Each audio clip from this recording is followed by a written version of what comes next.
So in general, in MMA, when you're on your back, the general census is get off the back. How though has the rubber guard changed that to adapt when you are in that situation? Well, if you're winning the stand-up war, or if you feel you can take down your opponent and get back on top. But you will run into situations where the guy's beating you on your feet and you end up on your back. Are you sure you want to get back up? You know, being on your back is better than being on your feet when you're getting beat up. Right. So you have situations like that. That can be just a temporary thing, or it can be that they're looking. Now she's a high guard. She needs to grab that ankle.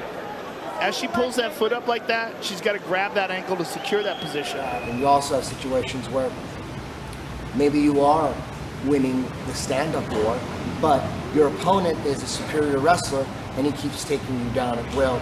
And you would like to get back up, but you just can't get back up.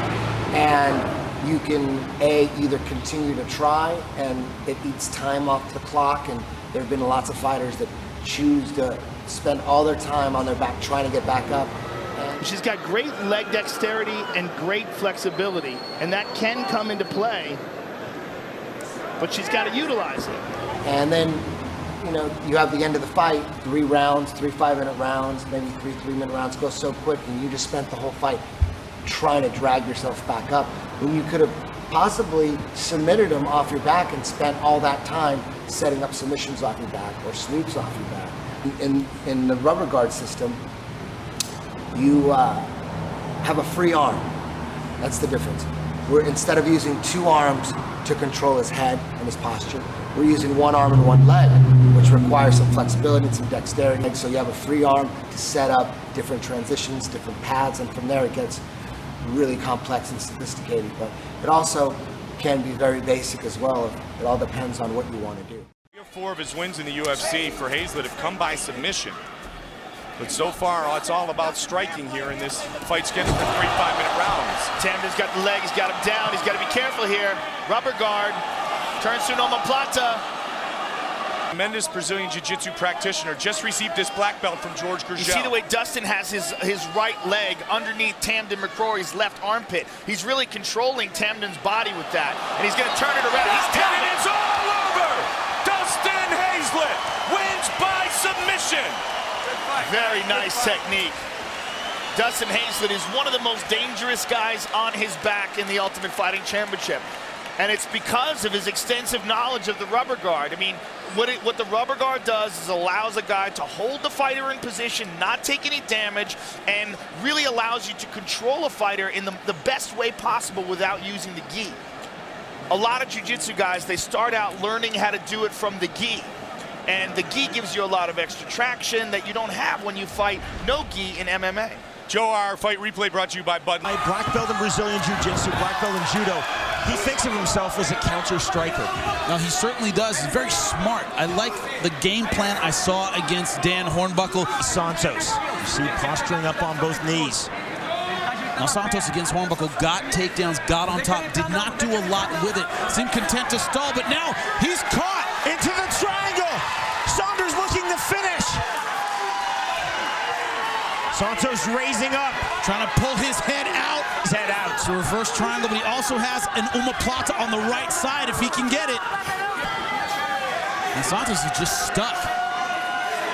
More jackhammer lefts now from Ben. Him open with his elbows from the bottom.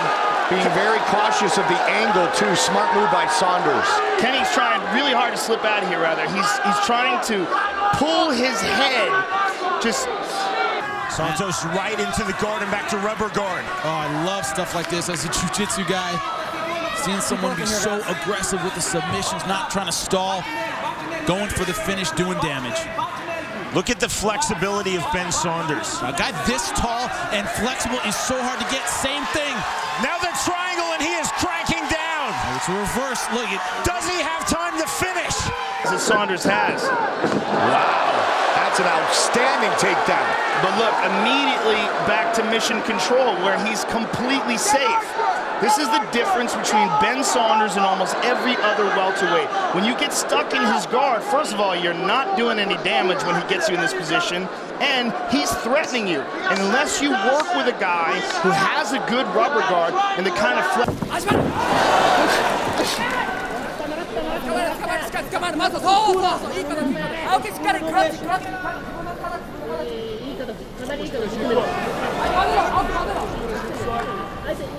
Whoa! Saunders dropped there. I say 10-9 Ben Saunders. Wouldn't call it 10-8, didn't do that much damage, but certainly controlled by Ben Saunders in that first round. Now back to the guard. Luis Santos is in the blue trunks. Ben Saunders is in the black trunks thus far. The problem you're going to find is we don't know how the judges see this kind of work. Santos is on top. He's not getting anything done. It's you know, Ben Saunders doing all the work. Now looking to crank the shoulder, trying to go Kimura. This is bad. Able to roll out. Rolling out. And back to rubber guard for Ben Saunders with a big smile on his face, now locking up a triangle. Figure the only thing he's thinking now, with 4 minutes to go in this fight, is doing enough to impress the judges, should this go the distance. Oh, wow, great reverse armbar. It's kind of caught in as part of a part armbar. Well, Joe's got to figure out some way to close the distance, and there he goes. Now, can he get on top? He's got the takedown. Yes, he can.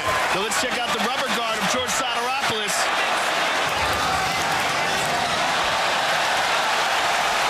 George's got mission control locked up here.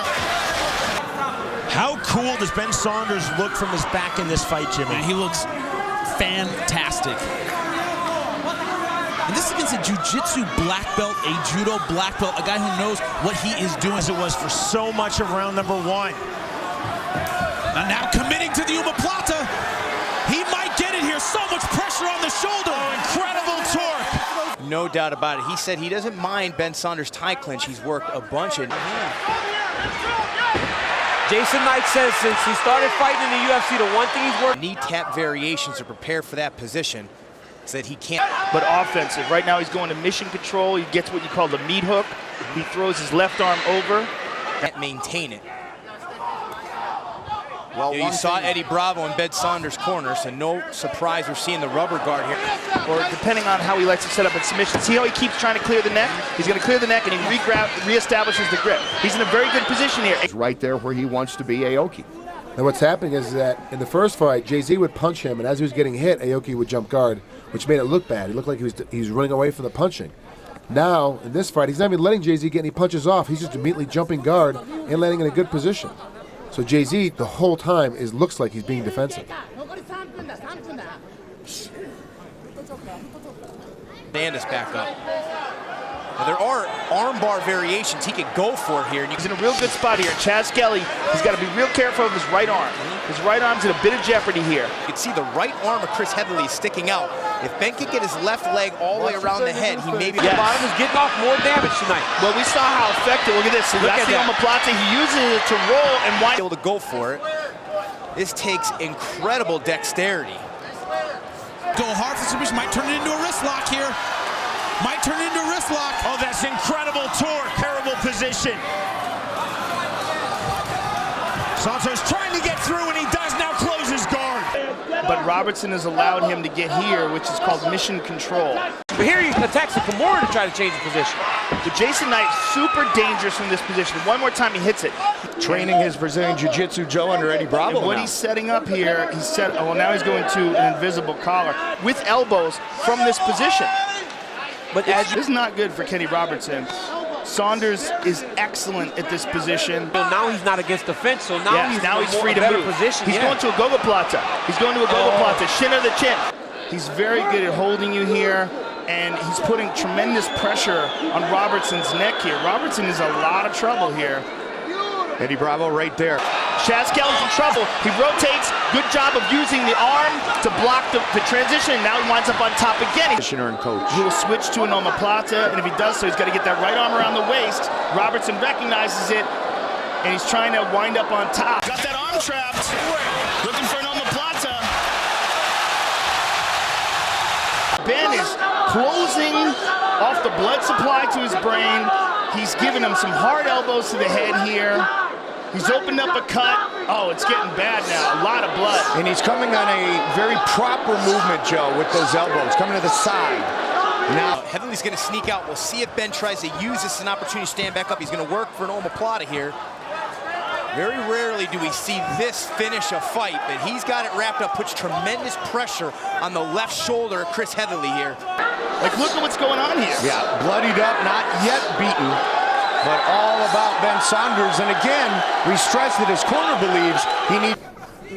In this high guard position, it makes it look like the Jay-Z's being defensive. See, his legs are up, his butt's up in the air, his head's down. It makes the judges think you're being defensive, as opposed to Aoki being defensive, because that's really what this position is. There's not much Aoki can do in here. Wow, Jay-Z's strength to pick him up. And Aoki. Heatherly's body language would tell you he doesn't feel like he's in too much trouble here. And Heatherly's got to have very flexible shoulders here. This is deep. Maybe thought about tapping for a second, open that palm. I have a... Ben trying to lock it down. Choke hook on that arm. And he wants to attack that arm. But he's just beating him up here. Ben's up. And Jay-Z comes in with his best punch in a long time. But it was only one. There. And this is where everything changed. Once he got him into mission control and once he wrapped him up. This is exactly the game plan that Aoki has followed to perfection. Go. Rubber guard. Eddie Bravo will be cheering right now. Moni. I mean, and Aoki does the rubber guard about as good as anyone, doesn't he? Yep. Yeah, and he's going to... If George can keep it and continue it, he can wind up sweeping him. And he's holding onto the wrist wisely, Mike. See how he's doing that with his right hand? He's got a full catch. As you saw the ref put his two fingers up, that means a full catch, which is a scoring point for the judges. It means the submission is in and almost ready for a tap. Not necessarily Jay-Z will tap, it's just that he's caught. Now he's got the omoplata. He's going to compete. Now he's got him in a bad spot. Joe let go and he's inside control here. George Sotoropoulos dominating him with jiu-jitsu. Aoki is holding on and straining, and Jay-Z, how is he going to get through this? Good job. Just that. He's shooting out. Well, he's pulling it already high up. Oh, yeah, here we go. Yeah, he's working it. Now he's got the right arm there, too. See his eyes squinting hard. He is in pain. And Ben's pushed down. Ben Saunders back in the UFC with conviction. A first-round finish for the Floridian. Wow. Very rare do we see omoplatas finished, and you saw Ben Saunders modify it, use his hand to push the arm down even further, put tremendous pressure.